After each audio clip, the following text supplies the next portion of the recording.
Yeah, I was playing rugby when I was at school, when I was in the juniors, and I got knocked out, and I was unconscious for like 3 minutes apparently, so they saw me.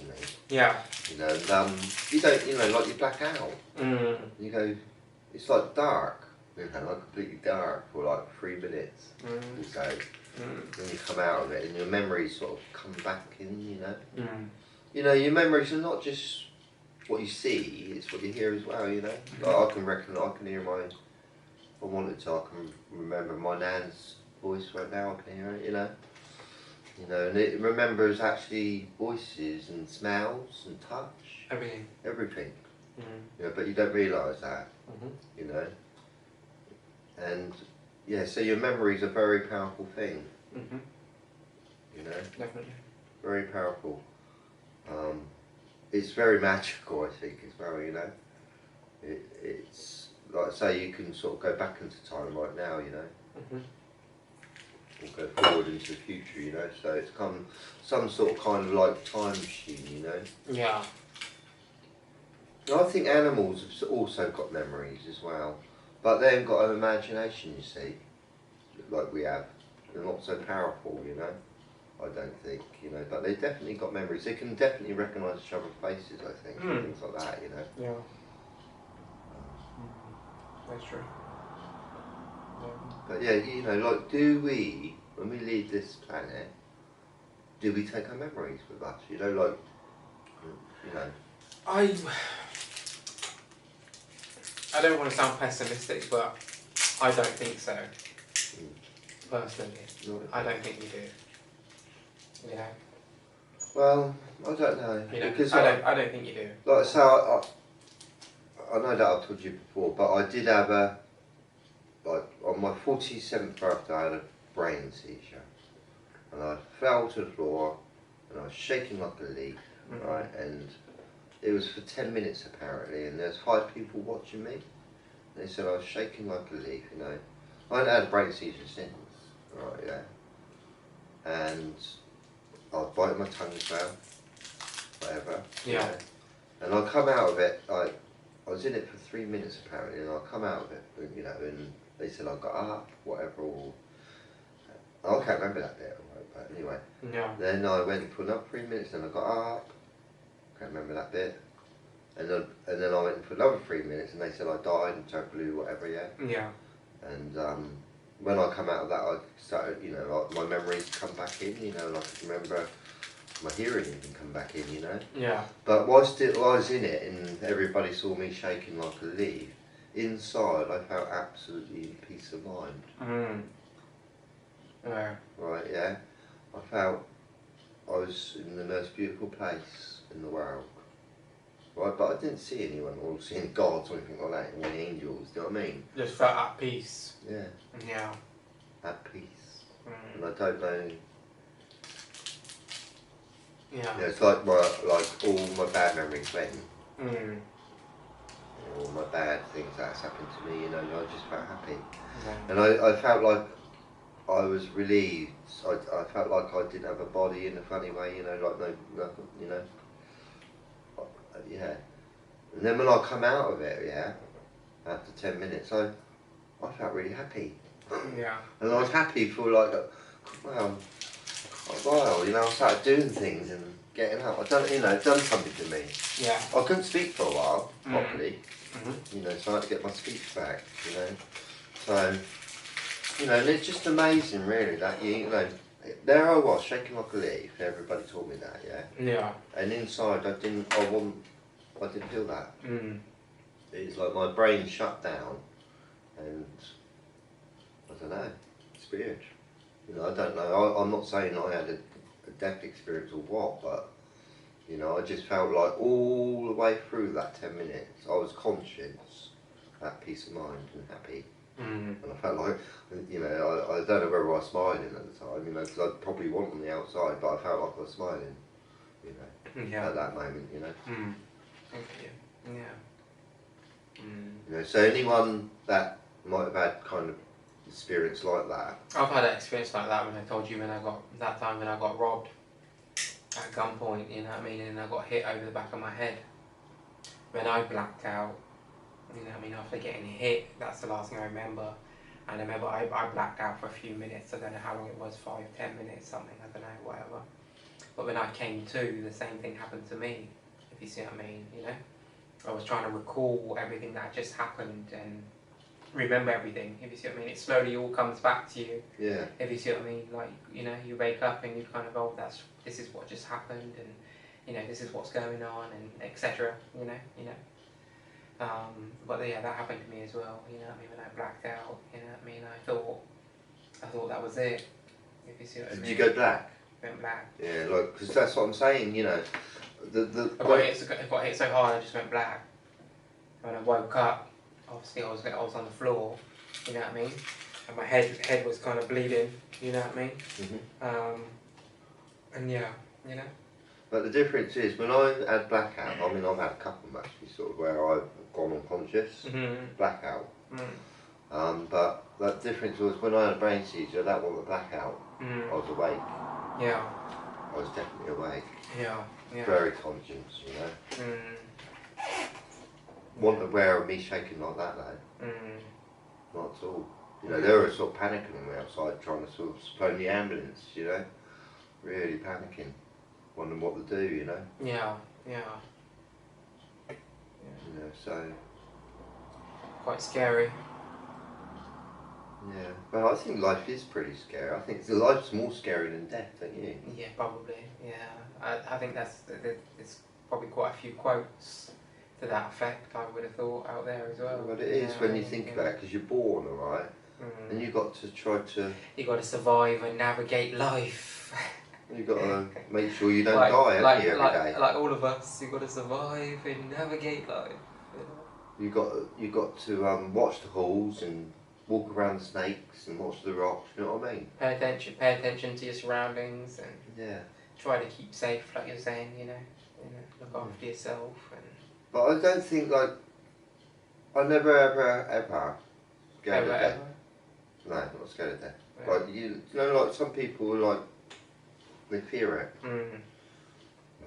And I'm not really. I don't think there's no point really, you know, you've got to enjoy life, you see, so you've got to give up your fears. That's it, you know what I mean? But you've got to give up how I look at it, as I'm one of these people, I'm a big believer in, you know, do not worry or do not stress about things that you cannot control, whether it be directly or indirectly, you know? There's a lot of things in life that you're unable to control, and you just have to relinquish yourself to that fact that you're not able to control everything, and certain things are beyond your control, and it is what it is, you know what I mean? When we've all got a time, and when that time comes, you know what I mean, it's our time and we go, you know what I mean? That's one thing that none of us, that's one thing that, every man has in common. You can't stop getting old, can we? None of us can, you can't stop it. When that time comes, and that's it. We all got our time, and that's one thing that, we're all equal as a species in that regard. Nobody knows what time they're going to die or what age. No. You could die at a year's age. You can't worry about what's going to happen, like you said. You can just try your best to try and keep safe. Look after yourself. That's what you've got to do. Just, be conscious of your decisions and your actions and what you're doing and what you're eating and drinking and etc. And looking after yourself and just trying to, You have got to get fear out of the moment. Yeah. You can't worry about stuff that's beyond your control, But you can worry about it, but there's no point in worrying about things that you can't control or indirectly control, because you're just going to be stressing about something that you can't do anything about whatsoever. So what is the point? What is the point? You can't stop aging. Nobody can stop it, can they? Well, there's a lot of people out there that are trying to stay, creating these creams and treatments today and stuff, where trying to keep people looking as young and youthful as possible, But even if they can't, even if they can make them look young, keep them looking young plastic surgery on the physical level, their body itself is still aging though, if you see what I mean. Even though their body might look younger on a physical level, their body is still, 70 years old on the inside, if you see what I mean. Their organs and body and everything else on the inside is still the same. It's still the age that it is, though, even if they've managed to keep the external looking younger, if you see what I mean. So yeah, I think you've got to accept things in life, Yeah. to be happy. That's it. It's just about enjoying every day, trying your best to enjoy every single day of your life, no matter what.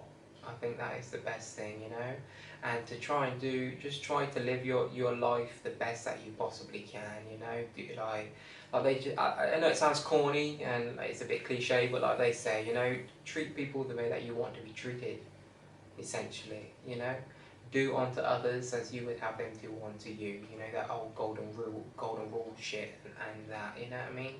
Like, just try to live your life the best that you can, try to be as honest as you can, as loyal, as trustworthy, and loving and peaceful and caring and knowledgeable and everything else, what I mean? It's all about, just trying to be the best version of yourself every day of life and enjoying every day of your life, no matter what you're doing, no matter if you're working or whatever, whatever you have to do on a daily basis as a person, it's all about just enjoying it no matter what, because when your time's up, the time's up, and a lot of us don't have a lot of time. Like we said, a lot of our time we spend asleep, a lot of our time we spend taking a shower, a lot of our time we spend in the toilet taking a piss or taking a shit, a lot of time we spend cooking, a lot of time we spend going to the supermarket, a lot of time we spend, emptying the rubbish, a lot of time we spend cleaning the house, a lot of time we spend, whatever, it's endless, all this shit takes up all our time.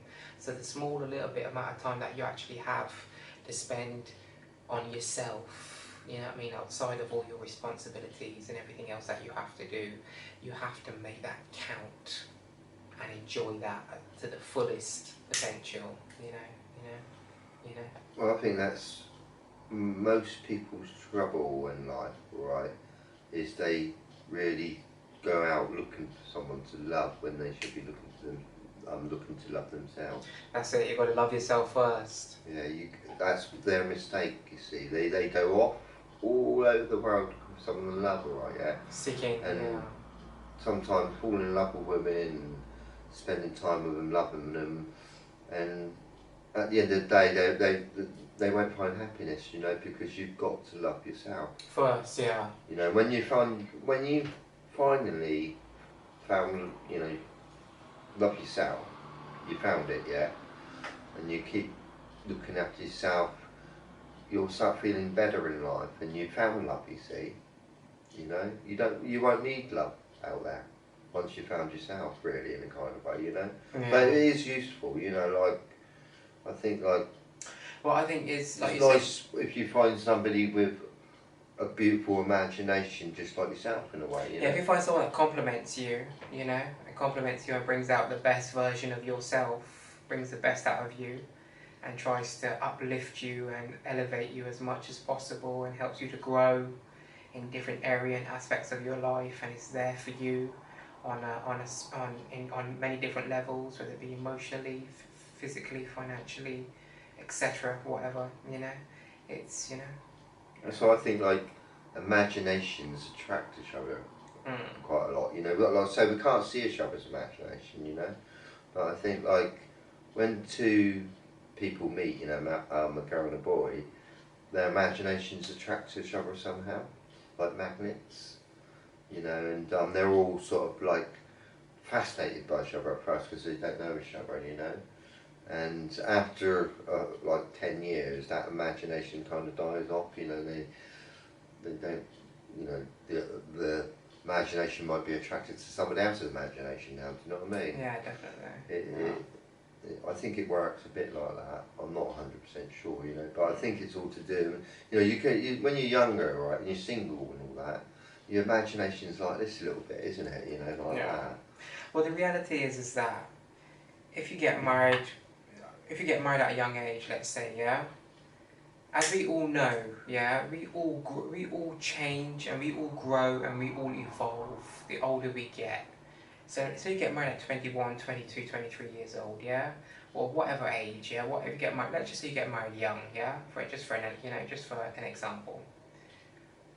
By the time you're 40, more than likely, let's say 35, by the time you're 35, 40, your mindset and perspective on life and things in your life have changed completely and drastically most of the time for a lot of people to the way that they were thinking when they were 21 or 22, 23, if you see what I mean, you know what I mean? It's only 10, 15 years later down the line, but by that point usually people kind of know who they are as a person and kind of what they want in life by that point, you know what I mean?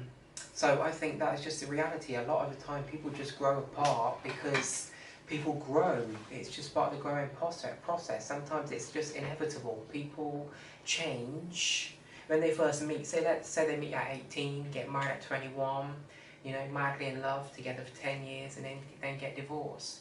After that divorce, it's just because that when they got married when they got together at 18, they were completely different people, you know, to what they were when they were in their 30s, and they're just, you know, psychologically, and you know, they might have just, you know, just grown apart from each other because now they're just different people, you know. They've grown as people, as individuals, and now they just no longer share the same, you know, perspectives, and you know, and that just happens. I think that's just normal. That's part of life, part of the growing process, you know. That just happens to some people. Some people, you know, it doesn't happen to everyone, but it happens to a lot of people, you know. Some people just grow apart because they just change as a person. What's the other age, you know, like when you go in the shop to get like tobacco? I think it's 18. It's 18. Over here, I think it's 18. Yeah. Alright. Yeah. And then on alcohol, 21. 18. 18 again. I think 18 again. I thought it was 21. I think it's 18. Okay. I think it's. Well, I think like marriage should be 40. I believe it's 18 anyway. Yeah. Well, I think even marriage, like I think you shouldn't be able to get married, alright? Yeah. By law until you're 40 years of age. Yeah. Because you know you need to learn in life before you do that one. Yeah. You know, it's a lot worse than smoke. You know, like, you know, I think it. You know, they should make it legal for anyone to do that until they're 40 years of age, basically. If you see what I mean. Because as I say, it is a huge. You know, basically when I got married when I was in my 30s. I didn't know what I was doing. You know, I didn't. You know, you like I say, you got to do it and experience it to understand it in a funny way, you know, do you know what I mean? You know, like marriage doesn't come with books or anything, you know, like...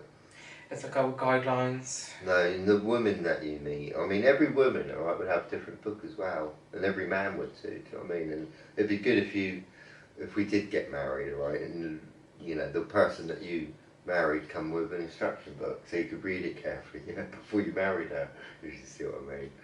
You know, does she like chocolate? Oh yeah, Tillian fruits, or you know, whatever. But the thing is that you can get to know someone on that really deep personal level, but it just takes time, it takes communication, and it takes trust as well. Because if you want someone, if you're in a long-term relationship and you want someone to really trust you and to open up to you and to kind of an emotional level or whatever kind of other level, you know, then it takes all those things, you know, it takes a lot of communication, a lot of trust, a lot of, you know, you've got to make the person feel comfortable too as well.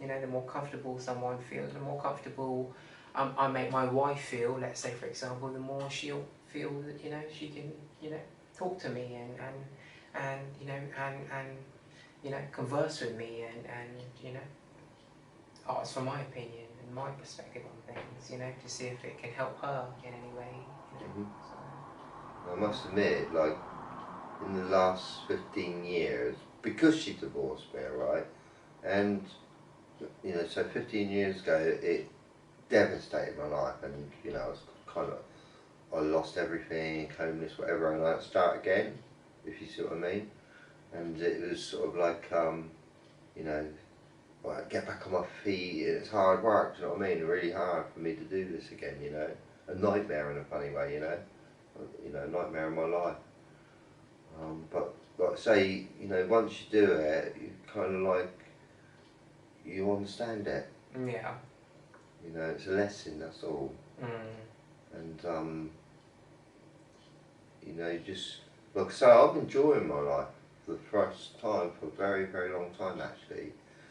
You know, because it's hard work being married to my wife. She's hard of hearing, and it's just hard work. You know, I'm just sort of kind of glad I'm out of it now, and now I'm here, and I can see all the relationships I've had in my past now. You know, and it's nice living on my own. It really is nice living on my own in a funny way, you know. Not all the time, sometimes I get a bit lonely, I must admit, right, yeah, but I think we all do.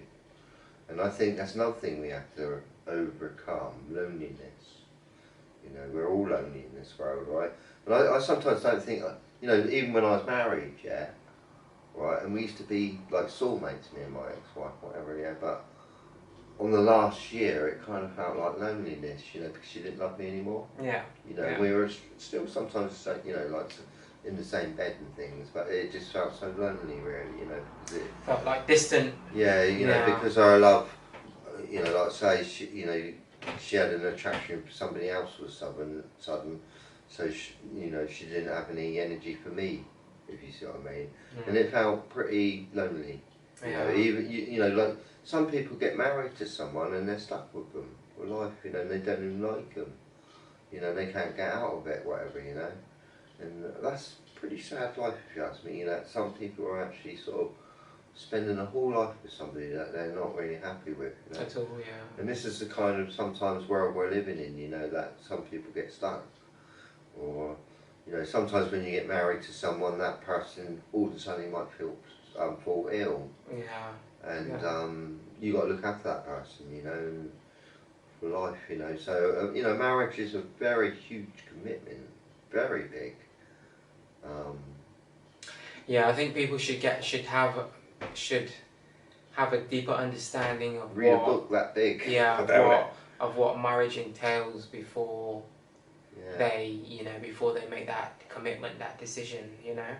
And we're not trying to deter anyone from getting married or from doing whatever they choose to do and to pursue their happiness together with someone else or whatever the case may be, because like we say, we're all individuals and we all got our right to be free and to be happy and to do what we want with our lives and to be, you know, free to make the choices that we want to make, you know, to make ourselves happy.